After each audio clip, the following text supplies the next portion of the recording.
Bismillahirrahmanirrahim. Assalamualaikum warahmatullahi wabarakatuh. Alhamdulillahirabbil alamin. Wassalatu wassalamu ala asrafil anbiya wal mursalin wa ala alihi wa sahbihi ajma'in. Asyhadu an la ilaha illallah wa asyhadu anna Muhammadan abduhu wa rasuluh. Wa ba'du. Para sahabat HAM dimanapun antum berada, alhamdulillah di kesempatan pagi ini kita bisa kembali melanjutkan program Berkah Pagi dengan tema parenting, ya, tema tentang pendidikan anak. Kesempatan kali ini adalah saya akan membahas membantu anak berbuat taat. Memiliki anak taat itu adalah keinginan semua orang tua.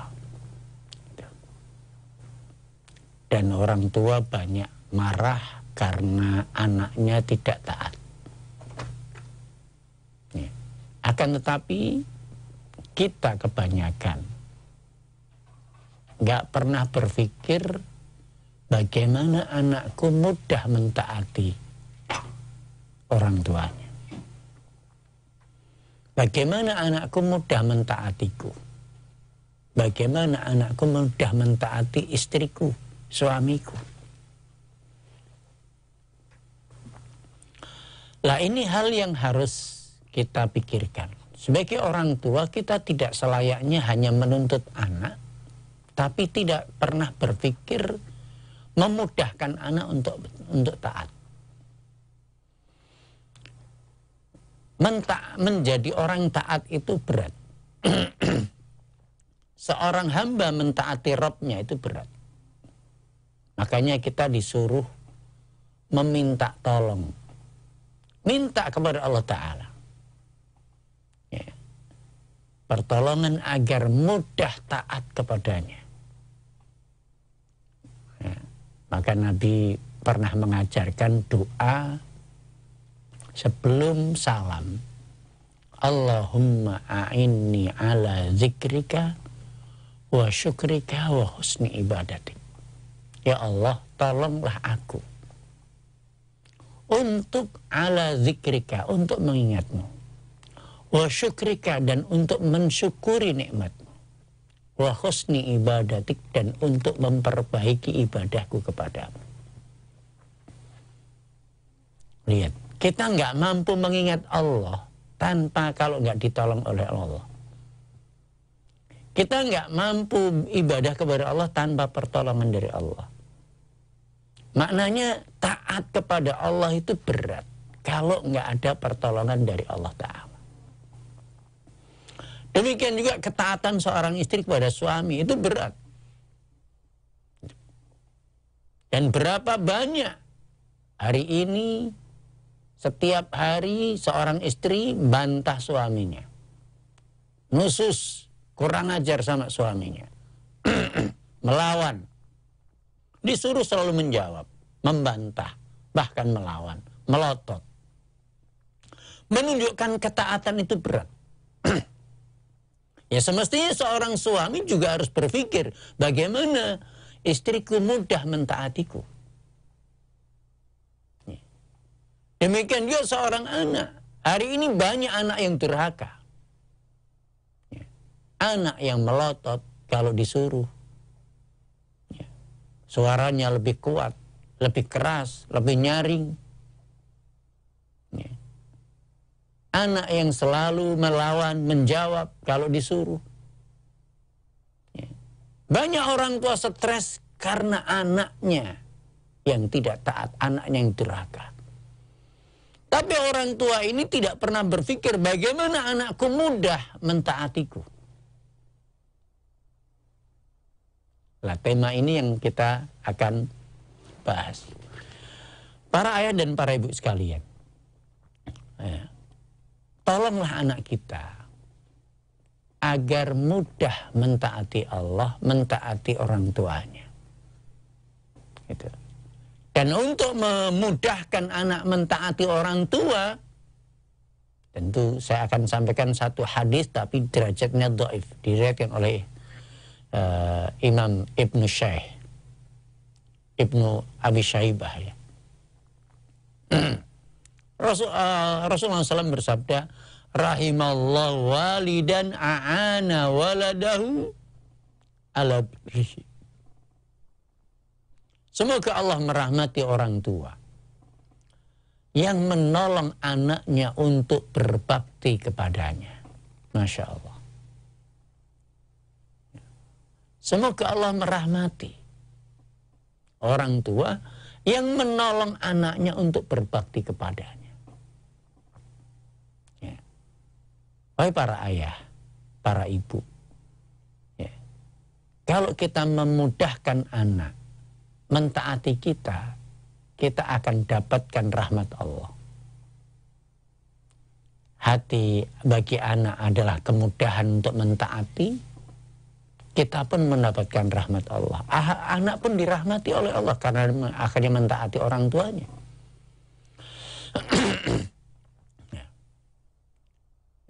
Tapi ketika ditanyakan kepada beliau, qila,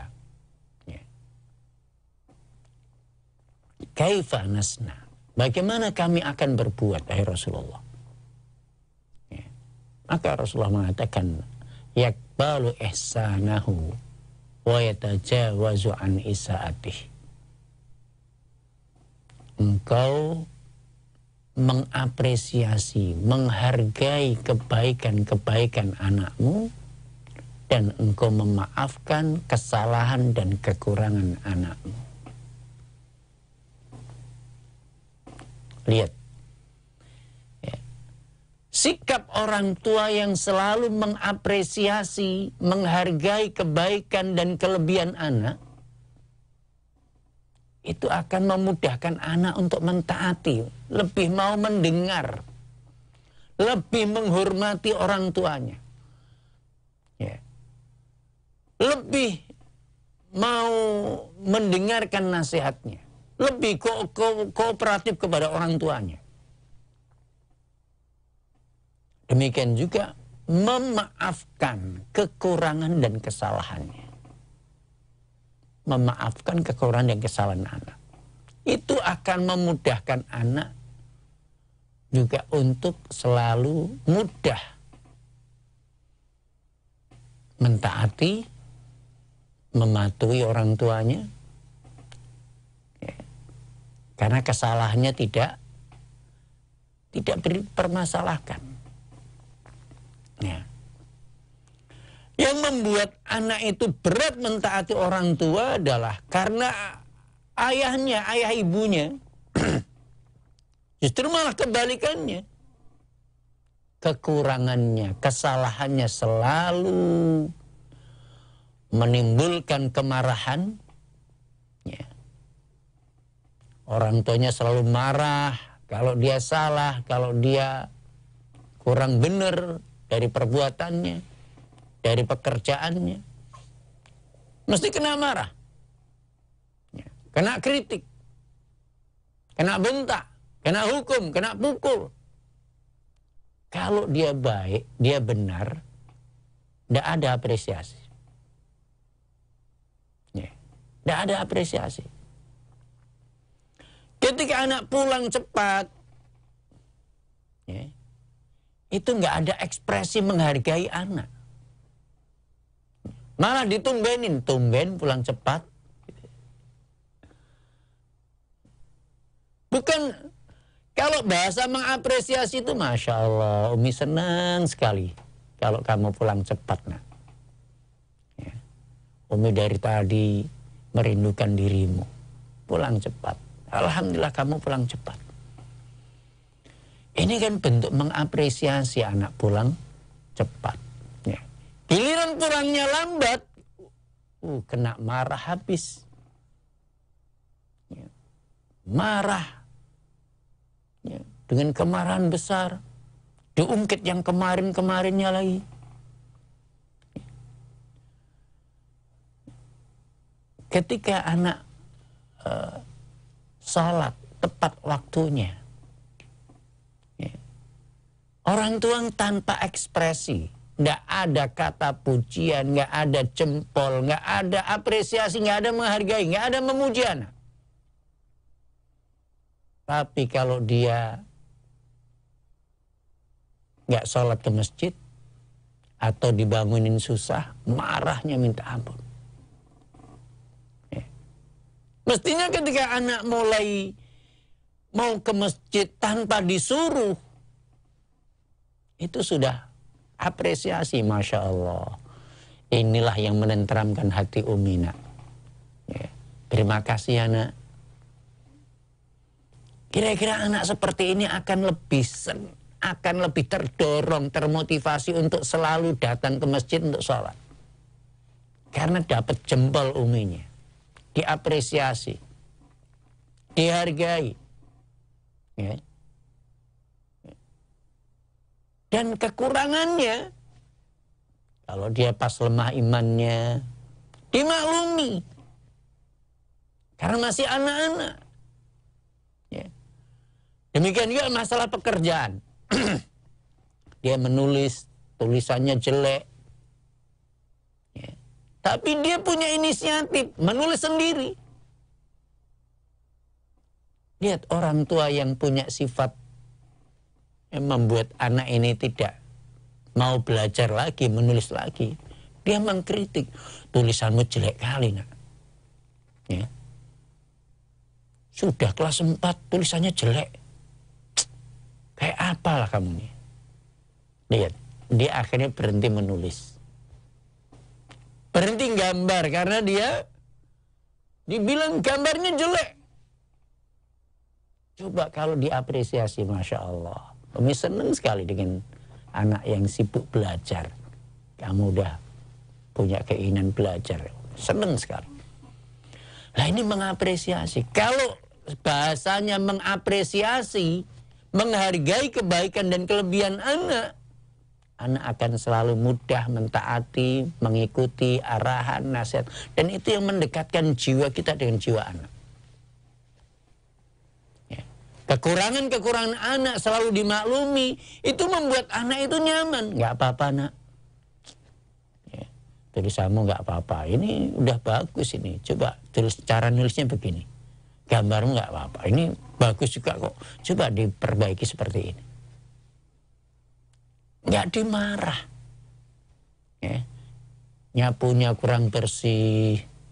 Ya. Tapi ini nyapuku kurang bersih, nggak apa-apa. Yang penting kamu kan harus selalu belajar. Gitu. Belajar nyapu nanti lama-lama akan bersih. Dulu Umi juga lebih parah dari kamu. Nyapunya jelek, nyapunya nggak bersih. Lah ini hal-hal yang membuat anak itu terdorong untuk mau menyapu lantai, nyapu rumah, bantu orang tua. Ya. Pekerjaan anak yang kurang baik itu dimaklumi karena dia masih masa belajar. Belajar melakukan. Belajar nyapu, belajar nyuci piring, belajar menulis, belajar menggambar. Semuanya masih belajar. Ada kekurangan, kesalahan, hal biasa. Inilah kebesaran jiwa orang tua. Orang tua yang selalu lapang, ada kata maaf, memaklumi kekurangan dan kesalahan anak, itu membuat anak itu lengket, semakin akrab. Orang tua yang selalu mengapresiasi, menghargai kebaikan-kebaikan anak, itu akan membuat anak itu lengket. Ya. Semakin dekat, semakin cinta, semakin menghormati. Dan itulah akhirnya mudah mematuhi. Itu. Tapi kalau tadi sifat orang tua kebalikannya. Ada kesalahan dan fokusnya pikiran orang tua itu hanya pada kekurangan anak. Kekurangan kesalahan anak. Sehingga yang keluar dari mulutnya karena di pikirannya hanya ada kekurangan dan kesalahan anak. Ini tukang kritik ini. Biasanya orang tua yang kritik itu adalah mudah marah, bentak-bentak. Selalu yang disampaikan keburukan, kesalahan. Siapa orang yang sanggup hidup bersama orang yang tukang kritik. Nggak ada pernah kebaikan. Seorang suami akan lari dari istrinya yang selalu nyinyir, mengungkapkan kesalahan dan kekurangan suaminya. Seorang istri pun seperti itu. Nggak akan betah hidup bersama suami yang selalu mengungkapkan kekurangan dan kesalahannya. Nggak bisa masak, nggak bisa didik anak. Kamu ini apalah. Tiap hari hanya itu terus yang diungkapkan. Nggak betah. Anak pun seperti itu. Ya.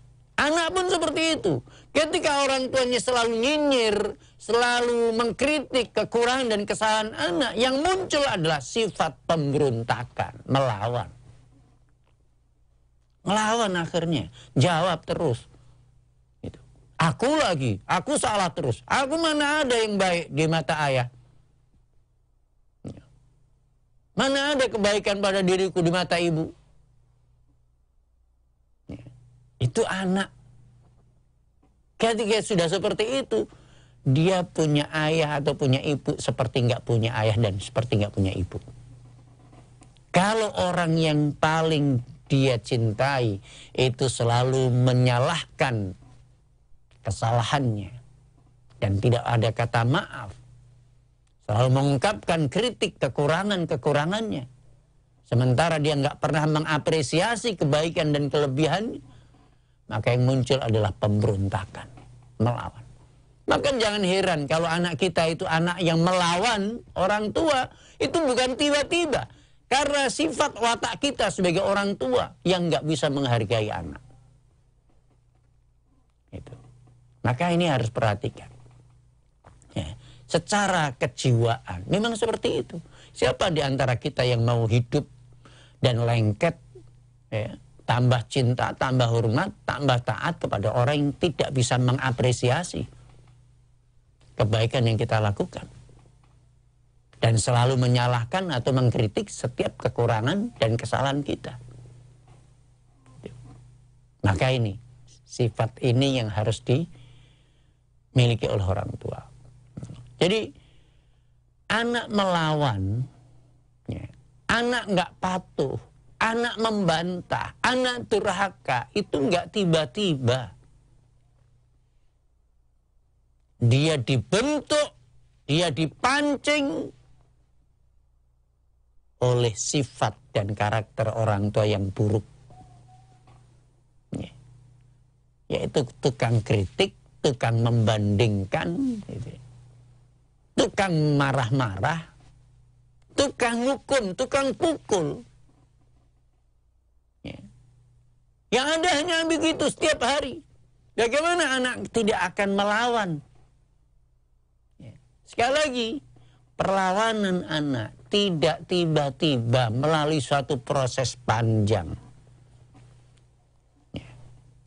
Anak durhaka itu pun tidak tiba-tiba. Dia melalui proses panjang dari hari demi hari.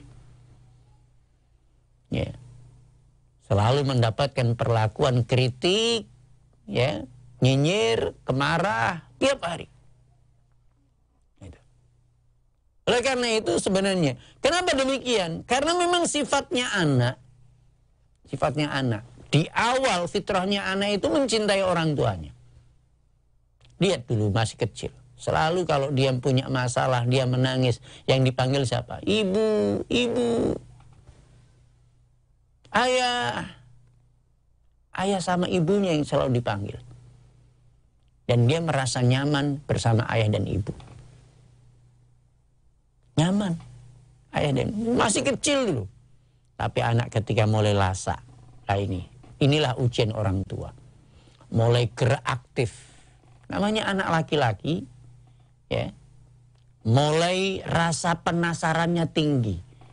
Bangkit semangatnya untuk belajar, memahami, atau ingin mengetahui benda-benda di sekitar. Ingin menyentuh, ingin memegang, ya, kemudian jatuh, ingin mengetahui, penasaran tinggi, mainannya dibanting, isinya apa, dia nggak ngerti. Bagaimana membukanya, ya udah dibanting aja. Ini kok ada suaranya dibanting. Ya.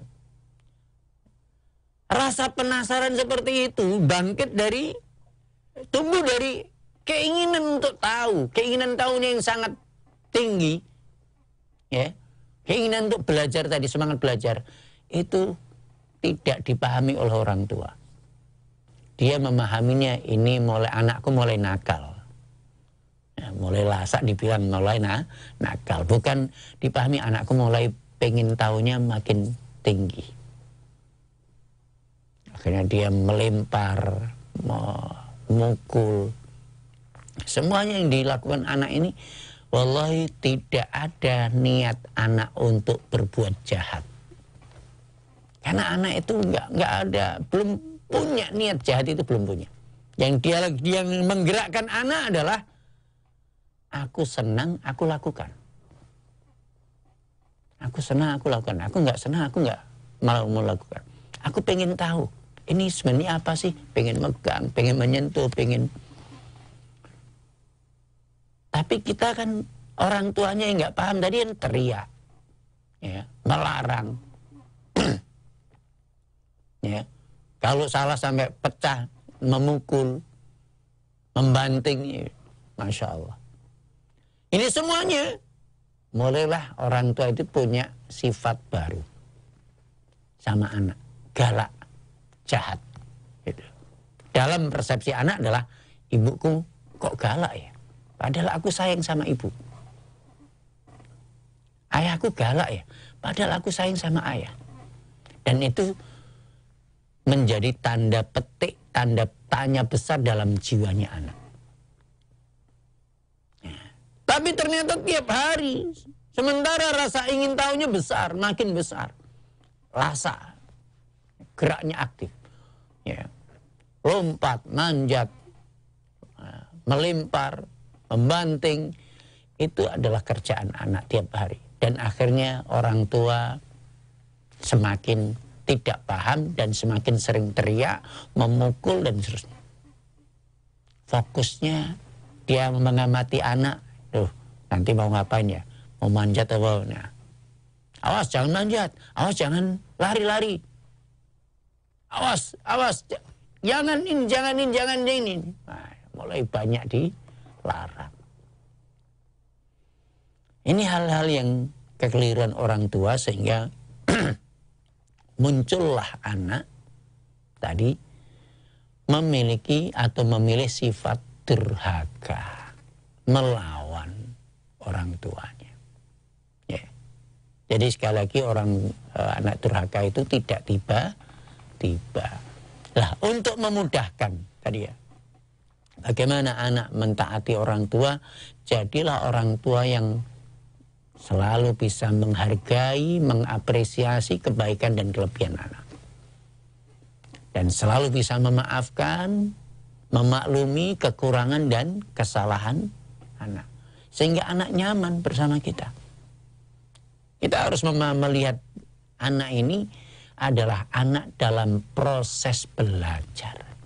Nama proses belajar, kesalahan, kekurangan, hal biasa yang harus selalu dipandu, dimaafkan. Kesalahannya, kekurangannya, di-mentoring, diajari. Ya. Agar anak mau bisa melakukan lebih baik, hasilnya lebih baik. Ya. Mau melakukan lagi, belajar lagi dan seterusnya. Inilah yang harus dilakukan orang tua, bukan malah memarahi atau malah menghukum. Ya. Baik, barangkali ini yang bisa kami sampaikan tentang bagaimana menolong, membantu anak untuk taat kepada orang tua. Wallahu a'lam bishawab.